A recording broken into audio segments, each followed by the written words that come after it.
Hey guys, Terry here. It's time for the December sheetload of cards, and this month Crafty Owl came up with a wonderful design.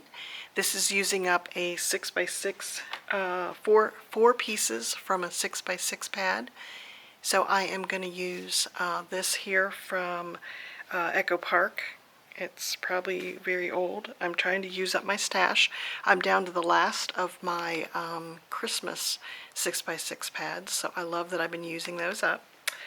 And I decided to pull these papers here. So I pulled out 4 sheets. I decided to keep it simple. You could either use the same patterns or pull out 2 different sets. So I decided to just keep it simple and do 2 of this one and 2 of this one. And then I pulled out some, I think this was Wild Wasabi from Stampin' Up, so that's old too. Using it all up, right? And then I've got craft for my card bases. So on the first of the month, Crafty Owl puts out the PDF, and I'll have a link below to her video. She explains how you can download this. And then on the second of the month, she shows how she made hers and has some good pointers. So one of the things that I noticed with this month's is it had this spot in the middle, and I thought, and she always encourages us to make it our own. So what I thought I would do is instead of having the card opening here, I want to have the card opening here.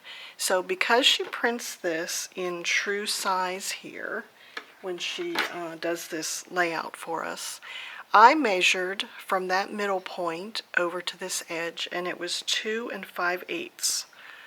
Okay, so 2 5/8 meant that I could score that on the 2 5/8, score it, and then I simply, you could either measure this side or you could just simply fold this in.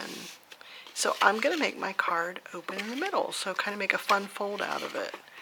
So I've got my 8 card bases, and I've got my paper. I need to cut my paper, and then I think for my sentiments, I'm going to use this stamp set. I went through my Christmas stamps and pulled this one out. I'll try to see if I can find the name of the company. It's not on here, and when I put it in the envelope, I didn't make a label. So I'll try and find the name of it. It might be Gina K. I'll look and see. So I thought that this Merry Christmas would go really good on the sentiment part of the card. So let me cut my paper and I'll be right back. Okay, I have my papers cut. So one thing I noticed, well, first off, I always take these before I start gluing and just make sure I've cut everything correctly, because I have read the numbers wrong before. So we've got that piece and this piece. Those look good. And then these are going to go on top of here. Now on her design, she has that print along with this print. And then for the piece that goes across, she's using the other piece. So one of the things that I could do is I could have a variety by flipping it over and using the back to have 3 patterns. That's a possibility. Or I could put a little bit more of the red on here to go with the little piece of red. And I think what I'm deciding on is, or at least one of the factors is my pattern paper. So everybody's pattern paper is going to be different. I try to pick a contrasting, which means I've got a light and a dark. So I try to do that. And then my sentiment is going to go behind here. Now she cut this off. I'm just going to save time by just gluing it behind there. I didn't know how tall my stamp was going to be, so I didn't know where to cut yet. So I did that. So that's a possibility. The other thing that I could do, of course, is have another pattern on there. So I mean, if you pick pattern paper that has you know, coordinating colors on the opposite side, you could make all different kinds of cards. So look at your paper and, you know, kind of decide what you want to do. She's given you the measurements so that you can cut them, but then, you know, have some fun with it. So just like making this a fun fold card. So what I'm going to have to remember to do is to glue this just to one side, right?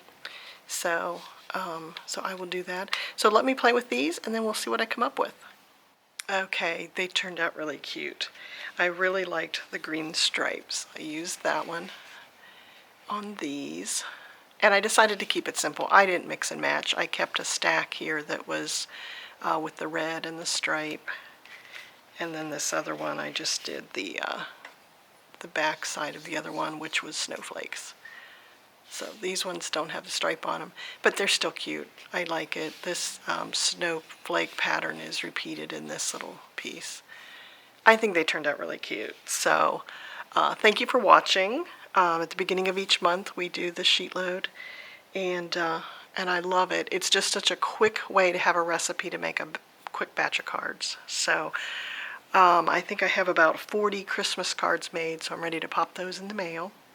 And I've also bought several things on Black Friday sales. So I'll be watching for my haul videos on all the goodies that I got. So thanks for watching, and I hope you have a great week. Bye, guys.